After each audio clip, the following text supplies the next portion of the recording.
La protection civile et la sécurisation des personnes et des biens restent des priorités de mon action. C'est la raison pour laquelle je me réjouis de procéder aujourd'hui à la réception du premier lot de matériel du programme spécial d'équipement de la Brigade nationale des sapeurs-pompiers du Sénégal. Initié avec le soutien de la République populaire de Chine par l'intermédiaire d'Exim Bank China,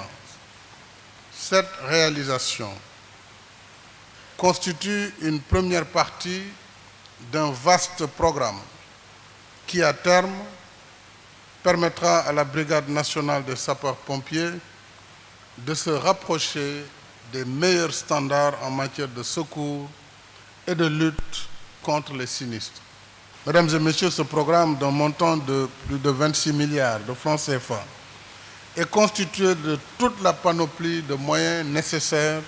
à nos vaillants soldats du feu, que je félicite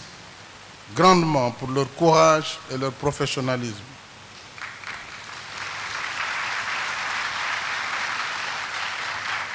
Ce programme leur permettra de remplir davantage leur mission avec plus d'efficacité à la satisfaction des populations. Il est composé, on le sait, d'une 60aine d'ambulances tout-terrain, de 48 fourgons d'incendie, d'une 20aine de véhicules de secours routiers spéciaux, de plusieurs véhicules de transport de personnel, d'un véhicule échelle pivotant, d'une échelle pivotante, nous l'avons vu, qui va être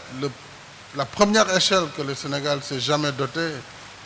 pouvant atteindre donc des immeubles de plus de 40 mètres, de plus de 8000 tenues, etc., du matériel donc lié un peu aux équipements individuels. Il s'agira dès lors de faire en sorte que toute la population du Sénégal, partout où elle se trouve, puisse bénéficier dans les meilleurs délais des secours par la modernisation des unités existantes. C'est dans cette lancée que j'annonce la construction prochaine d'une 30aine de nouvelles casernes équipées afin de rendre ces unités nouvelles opérationnelles. En somme, mon ambition est de mettre à la disposition de nos concitoyens des unités de secours de proximité dotées de moyens adéquats et aptes à assurer leur mission de protection civile, de délivrance des secours et d'assistance aux personnes en détresse ou en danger. Nous parlons beaucoup ces temps-ci de paratonnerres, mais également d'unités de sauvetage dans les plages. Il faut une synergie entre les élus et la Brigade nationale des sapeurs-pompiers. Ce partenariat permettra, entre autres, la réalisation progressive d'hydrants pour le renforcement de la sécurité des marchés et autres endroits sensibles, la sécurisation des îles du Saloum et de la Casamance à travers également son réseau d'îles, ainsi que des zones de baignade et de traversée par embarcation. Je tiens à rassurer les populations des îles que le second lot qui sera livré en décembre prochain prendra en compte leurs spécificités et comprendra des vedettes d'extinction des incendies,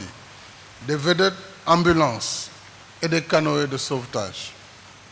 C'est dire que le renforcement de la sécurisation des personnes et de leurs biens, au-delà du devoir naturel de l'État, doit être érigé en un véritable enjeu de gouvernance territoriale. Je lance ainsi un appel à toutes les forces vives de la nation à développer la formation sur la gestion des risques, les réflexes de prudence et de prévention avec le soutien professionnel des sapeurs-pompiers. À cette fin,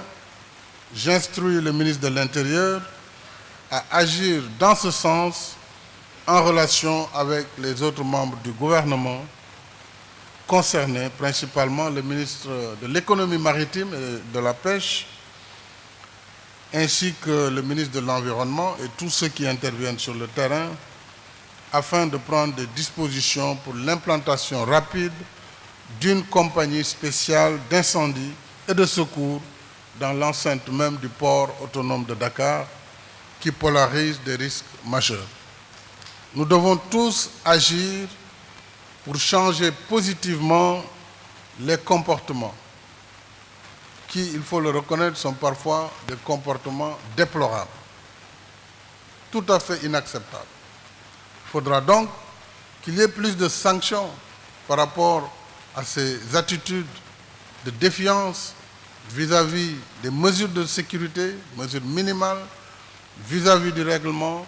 afin que des accidents bêtes ne nous arrivent pas tous les jours. Voilà pourquoi, au-delà donc de l'introspection, nous devons agir pour changer positivement les comportements et éradiquer les négligences afin de faire de chaque Sénégalaise, de chaque Sénégalais, quel que soit son lieu de résidence et son niveau de responsabilité, d'en faire donc un citoyen résilient, acteur clé de la protection civile.